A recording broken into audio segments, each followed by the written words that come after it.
Hello everyone. In this lecture we are going to talk about some problems on gas turbine. But before going into that, I want to discuss certain modifications of gas turbine. We have already discussed the main modifications, that is regeneration, reheating and intercooling in our previous lectures. तो we know that जो regeneration होती है उसका काम होता है efficiency को improve करना by decreasing the heat input to the cycle, right. और जो रीहीटिंग और इंटरकूलिंग होती हैं वो नेटवर्क आउटपुट को बढ़ाती हैं, ठीक है। Reheating bye decreasing the turbine work and by increasing the turbine work and this intercooling bye decreasing the compressor work, right. तो हमने देखा कि एक साइकिल एफिशिएंसी को इम्प्रूव कर रही है, बाकी दोनों साइकिल्स नेट वर्क आउटपुट को बढ़ाती हैं on the expense of efficiency, ठीक है। एफिशिएंसी कोई खास इसमें इंक्रीज नहीं होती बल्कि डिक्रीज हो जाती है कई बार, ठीक है ना। तो we can also use the combinations of these cycles so that कि हमारी साइकिल की जो गैस टरबाइन साइकिल की एफिशिएंसी भी इंक्रीज हो जाए और नेटवर्क आउटपुट भी हमें इंक्रीज मिले, ठीक है। तो उसी चीज़ में हम देखते हैं कि हम कॉम्बिनेशंस का इस्तेमाल कर सकते हैं इन तीन जो मेन हमारे मॉडिफिकेशंस हैं उसका, ठीक है। तो first such combination is your regeneration and reheating, ठीक है। रीजनरेशन का मतलब क्या होता है? रीजनरेशन में क्या था, जो हम एग्जॉस्ट गैसेस होती हैं टरबाइन की, उसकी एनर्जी को इस्तेमाल करते हैं to heat the air going into the combustion chamber, ठीक है ना। तो यहाँ पे हमने वही चीज़ करी है, हमने रीजनरेटर इस्तेमाल करा है और साथ में हमने रीहीटिंग भी करी है। अब ये रीहीटिंग क्या करेगी? ये रीहीटिंग टरबाइन वर्क को बढ़ा देगी और जो ये हमारा रीजनरेटर है ये हीट सप्लाई को कम कर देगा, राइट। तो in this way we can increase the efficiency as well as the net work output of the cycle, ठीक है। तो this is your main cycle of the combination regeneration and reheating in which we have a compressor. फिर ये combustion chamber के बाद turbine, first turbine, ठीक है। उसके बाद reheater, then we have the second turbine और इसके अंदर से जो हमारे पास एग्जॉस्ट होगा वो हमारे पास रीजनरेटर में से एक बार कांटेक्ट में आएगा उस एयर के जो कि कंबशन चैम्बर में जा रही होगी, ताकि हम उसमें हीट को एक्सचेंज कर सकें, राइट। तो this is the combination. Let's see कि इसका टीएस डायग्राम किस तरीके से हम बना सकते हैं। तो we can draw this TS diagram like कि हमारे पास कंप्रेसर है, ठीक है, एट 0 और 1 पे कंप्रेसर लगा हुआ है, तो हमने कंप्रेस कर दिया है इसको, ठीक है। तो वी कैन, ये हमारे पास कंप्रेशन हो गया इसका, राइट। तो दिस इज यार कंप्रेशन वर्क। अब इसके बाद कंबशन चैम्बर में हीटिंग, ठीक है। तो ये हमारे पास दिस इज योर 0 to 1, ठीक है। अब हमारे पास कंबशन चैम्बर से 3 पॉइंट आ रहे हैं, तो ये लेट से यहाँ पे हमारे पास 3rd पॉइंट मिल गया, ये हीटिंग हो गई है इसकी, ठीक है। नाउ टरबाइन 1 में एक्सपेंशन, ठीक है। तो ये हमारे पास एक्सपेंशन हो गया इसका, ठीक है, टू द इंटरमीडिएट प्रेशर, ठीक है। तो ये हमारे पास 4 स्टेज आ गई, ठीक है। फिर हमने इसको रीहीटिंग करी, ठीक है, टू द 0.5, ये 0.5 तक हमारी रीहीटिंग हो गई, तो ये हमारे पास 0.5 मिल गया। और इसके बाद हमने क्या करा, last expansion in the second turbine, तो ये हमारे पास 6 स्टेज मिल गई, ठीक है। अब ये 6 स्टेज पे हमारे पास क्या होगा कि हम इसकी हीट को यूज़ करेंगे ताकि ये जो हमारा हीटिंग वाला पार्ट है वो कम हो, जो कंबशन चैम्बर में जाने से पहले। तो this will be your the 2 point, ठीक है। ये वो 2 पॉइंट हो गया। यहाँ पे ये 6 पॉइंट जो आया उसकी एनर्जी यहाँ पे यूटिलाइज होगी और ये दिस पर्टिकुलर पार्ट, ये जो हमारा पार्ट है ये क्या हो जाएगी, ये क्यू रीजनरेशन हो जाएगी हमारे पास, ठीक है। This is your Q reheating and this is your Q regeneration, जो हमारे यहाँ पे सेव होगा by the use of the regeneration cycle, जिसमें हमने यहाँ पे एग्जॉस्ट करा है, ठीक है। तो this is one combination. In the next modification we can combine all the 3 modifications also, reheating, regeneration and intercooling। तो इसका schematic diagram कैसे होगा? एयर इन हमारा इनलेट हुआ यहाँ पे। तो पहला हमारे पास कंप्रेसर है, let's say this is C1, ठीक है, दिस इज C1, यहाँ पे हमारा फर्स्ट कंप्रेसर हुआ। इसके बाद हमने क्या करते हैं, हम इंटरकूलिंग लगा रखी होती है, क्योंकि हमने देखा है जो इंटरकूलिंग मॉडिफिकेशन होती है उसमें दो कंप्रेसर इस्तेमाल करते हैं, मल्टी स्टेज कंप्रेशन होता है, ठीक है, और दोनों के बीच में इंटरकूलिंग करी जाती है। तो this is C1 your first compressor, and next उसके बाद उसकी इंटरकूलिंग हुई, this is your second compressor. इसके बाद क्या होगा, इसके बाद ये कंबशन चैम्बर में जाएगी, ठीक है, कंबशन चैम्बर में जाने के बाद ये टरबाइन 1 में एक्सपैंड होगी, एंड देन उसके बाद हम रीहीटिंग करेंगे। तो अब ये रीहीटिंग वाली साइकिल शुरू हो गई है हमारी इस तरफ, जिसमें दो टरबाइन इस्तेमाल करते हैं हम, ठीक है। तो this is your reheating cycle and this is your intercooling cycle. तो रीहीटिंग और इंटरकूलिंग यहाँ पे आ चुकी है, ठीक है। नाउ इन टरबाइन 2 में फिर से एक्सपेंशन होगा, और उसके बाद जो ये एग्जॉस्ट गैसेस होंगी उसको हम क्या इस्तेमाल करेंगे, फॉर द रीजनरेशन, ठीक है, ये हम रीजनरेशन में इस्तेमाल करेंगे, ठीक है। तो this is your regenerating cycle, ठीक है, यहाँ पे हम इसमें रीजनरेशन लगा दिया है, ठीक है। तो ये हमारे पास कॉम्बिनेशन हो गया जिसमें हम सारे के सारे मॉडिफिकेशंस लगा रहे हैं, इंटरकूलिंग भी, रीजनरेशन भी और रीहीटिंग भी, ठीक है। यहाँ पे हमने तीनों मॉडिफिकेशन इस्तेमाल कर रहे हैं। तो this is your schematic diagram for the this modification, जिसमें दो कंप्रेसर्स हैं, दो टरबाइन है, और एक रीजनरेशन के लिए हीट एक्सचेंजर लगा हुआ है, ठीक है। लेट्स सी इसका कि टीएस डायग्राम कैसे बनता है। तो इसका टीएस डायग्राम किस तरीके से बनेगा, इसका टीएस डायग्राम हमारे पास ये हमारे पास प्रेशर लाइन आ गई दो, ठीक है। तो हमारे पास प्रेशर लाइन है, let's say this is your 1 point, ठीक है, जहाँ पे हमने एयर को इनलेट किया था, ठीक है। This is your first compression, ये हमारे पास फर्स्ट कंप्रेशन हुआ, और इसके बाद क्या होगा, इंटरमीडिएट टेम्परेचर पे इसकी इंटरकूलिंग करी जाएगी, इंटरमीडिएट प्रेशर पे, ठीक है। तो दिस इज योर, तो this is 1 point and this is 2 point, ये हमारा 1 to 2, ये हमारे पास फर्स्ट कंप्रेसर लगा हुआ है 1 to 2, तो ये हमने इसको शो कर दिया, ठीक है। Now 2 to 3 is your intercooling part, तो इंटरकूलिंग हमने यहाँ पे ये इंटरकूलिंग हो गई, दिस इज योर 3 पार्ट, ठीक है, 3 पॉइंट। अब 3 to 4 अगेन एक कंप्रेशन है हमारे पास, तो ये हमारे पास कंप्रेशन हो गया, तो this is your 4 point, right. अब इसके बाद क्या हुआ, हमारे पास हीटिंग हुई इसकी, तो ये हीटिंग होने के बाद लास्टली इसकी स्टेज कौन सी पहुंचेगी, 6 स्टेज, कंबशन चैम्बर के बाद ये हीटिंग के वाला पार्ट हो गया, ठीक है। तो ये 6 स्टेज हो गई हमारे पास, कंप्रेशन हो गया, देन इंटरमीडिएट हमारा एक प्रेशर पे हमारे पास ये एक्सपेंशन होगा, ठीक है। तो ये एक्सपेंशन हो गया हमारे पास, राइट। तो ये हमारे पास एक्सपेंशन है यहाँ पे, तो दिस एक्सपेंशन यहाँ पे let's say this is point, this point is 7, ठीक है। फिर रीहीटिंग हमने करनी है, तो रीहीटिंग के बाद ये पॉइंट है हमारे पास 8, तो ये रीहीटिंग कर दिया है हमने, ठीक है। And lastly the last expansion ये हमारे पास आ गया है यहाँ पे, ठीक है, दिस पॉइंट इज योर 9, तो ये हमारे पास लास्ट एक्सपेंशन हो गया, दिस इज योर 9 पॉइंट। अब क्या करना है कि जो 9 पॉइंट की एनर्जी है, जितनी एनर्जी एग्जॉस्ट गैसेस के पास यहाँ पे है, ठीक है, वो एनर्जी हमें इस्तेमाल करनी है टू फॉर द रीजनरेशन, ठीक है। यहाँ पे हमें इस 4 पॉइंट के बाद जो भी हमारे पास एनर्जी थी उसमें हम इसको कंट्रीब्यूट कराएंगे, ठीक है। तो 9 पॉइंट को यहाँ से हम इसमें देख लेते हैं, तो 9 पॉइंट ये यहाँ पे आके दिस इज योर 5 पॉइंट, तो 5 पॉइंट से 6 पॉइंट तक बस कंबशन चैम्बर को काम करना पड़ेगा। 4 to 5 तक की एनर्जी ये हमारी क्यू रीजनरेशन से मिल जाएगी, this is your Q reheating, ये रीहीटिंग वाला पार्ट हो गया, और ये this is your Q intercooling, ये इंटरकूलिंग वाला पार्ट हो गया, ठीक है। तो यहाँ पे ये हमारे पास तीनों एनर्जीज आ चुकी हैं, ठीक है। बाकी जो सारी कॉम्बिनेशंस हैं, जो कैलकुलेशंस के लिए हमारे पास फॉर्मूलेज हैं, वो सारे इसमें वैसे ही लगेंगे जैसे कि हमने रीहीटिंग, रीजनरेशन और इंटरकूलिंग पे हमने पढ़े थे। The isentropic process goes for PV over gamma is equal to constant, तो वो वही वैसे ही लगेंगे। इंटरमीडिएट जो प्रेशर्स होंगे वो हमें पता है कि that will be the under root of both the pressure जिस पे कंप्रेसर काम कर रहा होता है, P1 P2 का, ठीक है। तो वो इंटरमीडिएट प्रेशर ऐसे ही रहेंगे, ठीक है। बाकी सारी कैलकुलेशंस वैसी ही रहती है, ठीक है। तो this is your modifications of the modifications part of the gas turbine cycle in which we have combined all the 3 modifications. Next we'll take some problems on the gas turbine.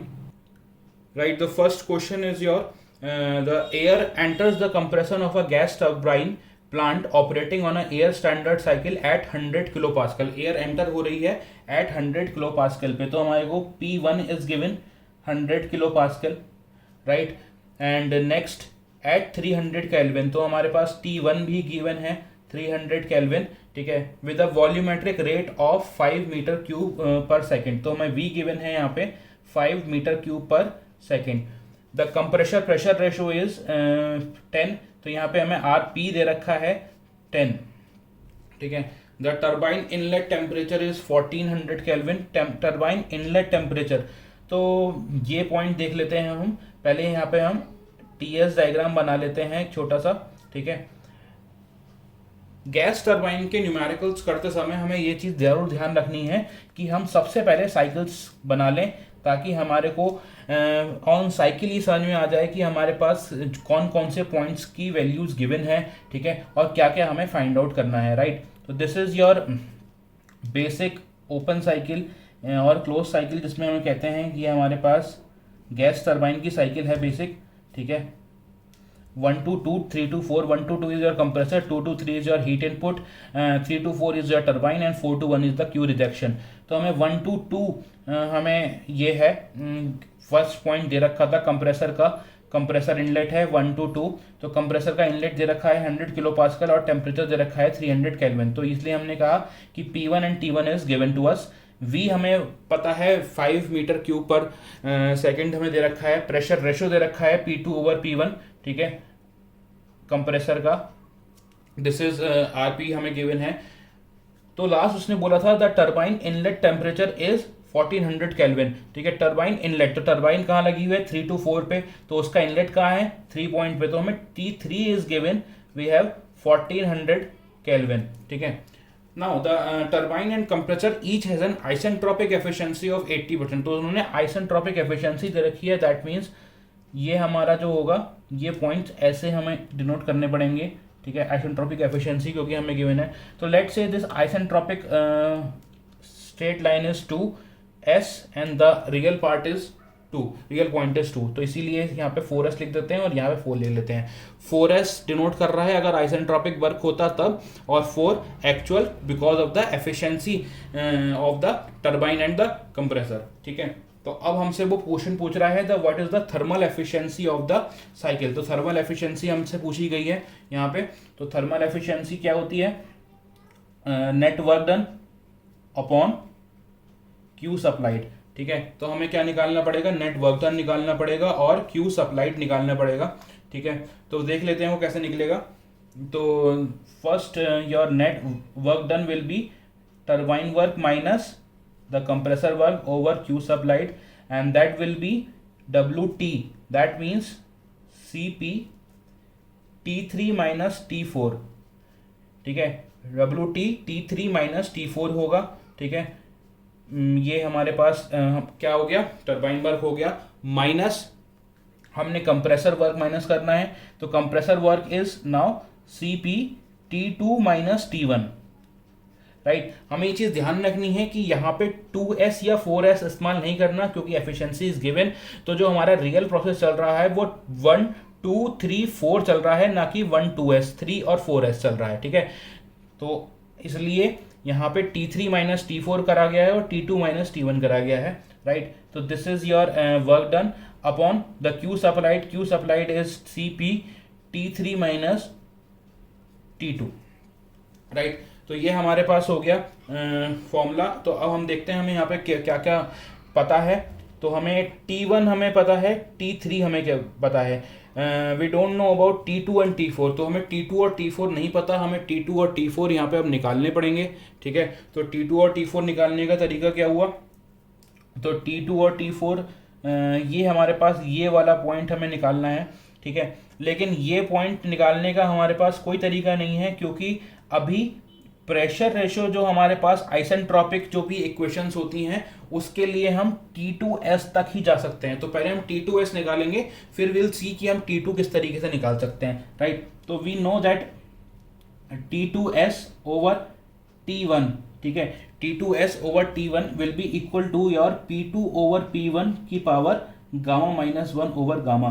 ठीक है, ये हमारे पास आइसेंट्रोपिक रिलेशनशिप है, reversible adiabatic relationship है। ठीक है, तो ये हमारे पास T2S over T1, P2 over P1 gamma minus one over gamma से हम यहाँ पे निकाल सकते हैं। P2 और P1 अलग अलग तो हमें गिवन नहीं है, P2 हमें गिवन नहीं है, ऑल्दो P1 हमें गिवन है, लेकिन यहाँ पे रेशो हमें गिवन था कंप्रेशर का 10, तो हम उसको यूज कर सकते हैं यहाँ पे। तो 10 की power gamma, and gamma is 1.4 for the year, तो 1.4 माइनस 1 ओवर 1.4 हम उसको इस्तेमाल कर लेंगे। ठीक है, तो यहाँ पे हमारे पास T2S निकल के आ सकता है क्योंकि T1 की वैल्यू हमें गिवन है। तो विल T2S हमारे पास कितना हो जाएगा, T1 दैट इज 300 इंटू 10 की power 1.4 minus 1 that is 0.4 over 1.4। तो यहाँ से हम इसको सॉल्व करेंगे तो ये आ जाएगी हमारे पास 579.21 केल्विन, राइट। तो ये हमारे पास T2S आ जाएगा। ठीक है, अब T2S से हम T2 किस तरीके से निकाल सकते हैं, तो we have been given with the efficiency of the compressor. तो एफिशिएंसी ऑफ द कंप्रेसर को हम इस्तेमाल करेंगे अब टू कैलकुलेट T2। तो कंप्रेसर की एफिशिएंसी कैसे यूज कर सकते हैं, कंप्रेसर की एफिशिएंसी होती है जो हमारे पास जितना वर्क हमें एक्चुअली में आइसेंट्रोपिकली देना चाहिए था उससे ज़्यादा हमें देना पड़ा, तो जितना हमें देना चाहिए था ओवर जितना हमें देना पड़ा, that means T2S minus T1। ठीक है, T2S minus T1 over T2 minus T1। तो हम यहाँ से इसका जो वर्क है वो हम T2 को फाइंड आउट कर सकते हैं। हमारे पास एफिशिएंसी दे रखी है कंप्रेसर की, दैट इज 0.8। ठीक है, तो 0.8 इज इक्वल टू T2S हमने भी निकाला है 579.21 माइनस T1 हमें गिवन है 300 ओवर T2 माइनस 300। ठीक है, तो यहाँ से हम T2 को फाइंड आउट कर सकते हैं। तो T2 हमारे पास कितना आ जाएगा, दैट इज 649.0125 केल्विन, राइट। तो ये हमारे पास T2 फाइंड आउट हो गया है। सिमिलरली हम अब सेम प्रोसेस इस्तेमाल करेंगे टू फाइंड आउट T4। तो T4 में क्या होगा, T3 ओवर T4S। ठीक है, T3 over T4S will be equal to P2 over P1 की power gamma minus 1 over gamma. Let say कि ये जो हमारी प्रेशर लाइन है that is P1 and this pressure line is of P2। ठीक है, तो हमारे पास सेम प्रेशर रेशो है P2 ओवर P1 का। ठीक है, तो T3 के कॉरेस्पॉन्डिंग जो प्रेशर है वो P2 है और T4S के कॉरेस्पॉन्डिंग जो प्रेशर है वो P1 है। तो हमने उसी को फिर से आइसेंट्रोपिक रिलेशनशिप इस्तेमाल करी है। ठीक है, तो this is your T3 over T4S is equal to P2 और P1 की पावर गामा माइनस 1। और यहाँ पे ये हमारे पास कितनी हो गई, 10 की पावर अगेन 0.4 ओवर 1.4। तो यहाँ से हम T4S निकाल सकते हैं। T4S हमारे पास कितना हो जाएगा, T3 दैट इज 1400 केल्विन। ठीक है, T3 हमें गिवन है 1400 केल्विन डिवाइडेड बाय 10 की पावर 0.4 ओवर 1.4। तो यहाँ से हम निकालेंगे तो ये हमारे पास T4 आ जाएगा 860.1 केल्विन। ठीक है, सॉरी 725, ये हम इसको सॉल्व कर लेते हैं एक बार। ठीक है, तो ये हमारे पास हो गया T4S आ रहा है 725.13 केल्विन। तो ये हमारे पास वैल्यू आ गई 725.13 केल्विन। तो सिमिलरली हम एफिशिएंसी ऑफ टरबाइन का इस्तेमाल करके, ठीक है, हम यहाँ से T4 फाइंड आउट कर लेंगे। तो efficiency of the turbine will be T3। ठीक है, T3 माइनस T4 जो हमें एक्चुअली हमें वर्क मिला और हमें जितना मिलना चाहिए था, ठीक है, आइसेंट्रोपिकली, तो उसका रेशो। तो T3 माइनस T4, यहाँ पे इन सबके साथ TCP भी आएगा, लेकिन हम CP हम कैंसिल कर लेते हैं। ठीक है, तो इसलिए सिर्फ टेम्परेचर की टर्म्स में हमें टरबाइन की एफिशिएंसी लिखी है। ठीक है, this is the turbine efficiency is T3 minus T4 over T3 minus T4S। ठीक है, तो यहाँ पे कितना हो जाएगा, इसको देखेंगे तो T3 माइनस T4, ये हमारे पास एफिशिएंसी अगेन दिस इज 0.8, क्योंकि दोनों की एफिशिएंसी 80% दे रखी थी। तो this is 0.8 is equal to T3 is 1400 minus T4 is, ये हमें निकालना है, ठीक है। T3 अकन 1400 माइनस T4s इज 725.13। तो यहाँ से हम T4 की वैल्यू निकाल सकते हैं and that T4 is 860.1 kelvin. तो ये हमारे पास एफिशिएंसी ऑफ टरबाइन से T4 आ गया है। तो ये हमने टेम्परेचर सारे फाइंड आउट कर लिए हैं, T1, T2, T3 और T4। T1 is 300 kelvin, T2 is 649.0125 kelvin, T3 1400 और T4 860 हमारे पास आ चुका है। तो एफिशिएंसी ऑफ हम जो टरबाइन है, ठीक है, एफिशिएंसी ऑफ साइकिल हम उसमें रख लेते हैं इसकी value, that will be WT minus WC over QS and that will be equal to this CP is common T3 minus T4 minus T2 minus T1, ठीक है। टरबाइन वर्क हमारा CP T3 minus T4 हो जाएगा और compressor work T2 minus T1 over CP, this is Q supplied is your T3 minus T2।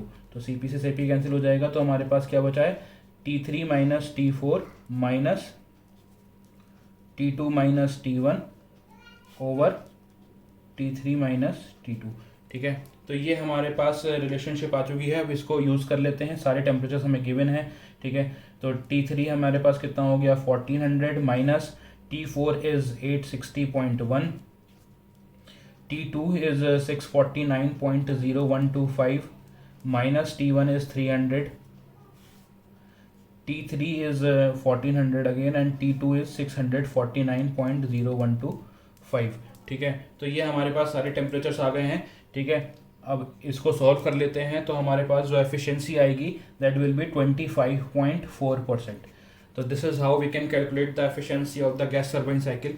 इसके अलावा हमारे पास question में उसने पूछा है कि determine the back work ratio, ठीक है। तो बैक वर्क रेशो क्या होता है, back work ratio is the, ठीक है, compressor work over turbine work. जो कंप्रेसर का टरबाइन में से बैक कंप्रेसर में कितना वर्क देना पड़ा उसका रेशो है। तो compressor work over turbine work will be your the back work ratio. तो यहाँ पे कितना हो जाएगा, ये T2 minus T1 CP over CP T3 minus T4। तो ये हमारे पास जो होगा बैक वर्क रेशो हो जाएगा, ठीक है। तो हम इसको निकाल लेते हैं। तो CP हमारे पास कॉमन है, इसको हम कैंसिल कर देंगे। तो this will be equal to T2 649.0125 minus T1 300 over this T3 is your 1400 minus T4 is 860। तो हम इसको सॉल्व कर लेंगे, तो ये हमारे पास आ जाएगा 0.64 जो हमारे पास बैकवर्क रेशो होगा, ठीक है। तो ये हमारे पास बैकवर्क रेशो आ गया है। इसके अलावा हमसे पूछा गया था इसमें द नेट पावर, ठीक है। तो पावर कितनी हमारे पास, इसको पावर पूछी गई है इसमें हमसे, ठीक है। तो पावर बेसिकली हम कैसे निकाल सकते हैं, हमें चाहिए मास, ठीक है, इनटू द नेट वर्क, ठीक है। मास फ्लो रेट और हमारे पास वर्क नेट का जो प्रोडक्ट होगा वो हमें पावर दे देगा, ठीक है। तो यहाँ से हम क्या करेंगे, तो W नेट निकाल लेते हैं, हमारे पास कितना आएगा। तो W नेट हमारे पास कितना होगा, तो ये हमारे पास है WT minus WC that will be equal to CP T3 minus T4 minus CP T2 minus T1। तो यहाँ से हम इसको निकाल सकते हैं। तो ये हमारे पास हो जाएगी CP और T3 minus T4 that is 1400 minus 860.1 minus T2 that is 649.0125 minus 300, ठीक है। तो इसको हम सॉल्व करेंगे तो ये आ जाएगा CP इज़ 1.005, ठीक है। एयर के लिए हम इस्तेमाल करेंगे तो ये हमारे पास आ जाएगा 191.842, ठीक है, तो ये हमारे पास डब्ल्यू नेट आ गई है। अब हमें मास चाहिए, तो हम मास कैसे निकाल सकते हैं यहाँ पे? तो मास निकालने के लिए हम बेसिक रिलेशनशिप इस्तेमाल करेंगे आइडियल गैस की, P V is equal to M R T. Pressure जो उसका इनलेट था वो कितना था, 100 किलो पास्कल था, ठीक है, इनलेट। एंड वॉल्यूम हमें गिवन था 5 मीटर क्यूब पर सेकेंड, ठीक है। एम हमें निकालना है, आर इज 0.8287 और हमारे को T is given initial stage पे 300, तो यहाँ से हम m निकाल सकते हैं और m आ जाएगा हमारे पास 5.807 kg पर सेकेंड, ठीक है। तो kg पर सेकेंड आ चुका है मास। अब तो ये मास 5.807 इंटू 191.842 की हम मल्टीप्लिकेशन कर देंगे तो हमारे पास पावर आ जाएगी, दैट इज 111.4.03 किलोवाट। तो this is how we can solve the numericals on gas turbine. Most important is कि हमारे को साइकिल सबसे पहले बनानी है, ठीक है। सारे पॉइंट्स मार्क करने हैं कि कौन कौन से पॉइंट्स हमें गिवन है, तभी हम अच्छी तरह सॉल्व कर पाएंगे। बाकी हमारे को बेसिक इक्वेशंस याद होनी चाहिए कि किस प्रोसेस में कौन सी इक्वेशंस लग रही हैं, right. Thank you very much.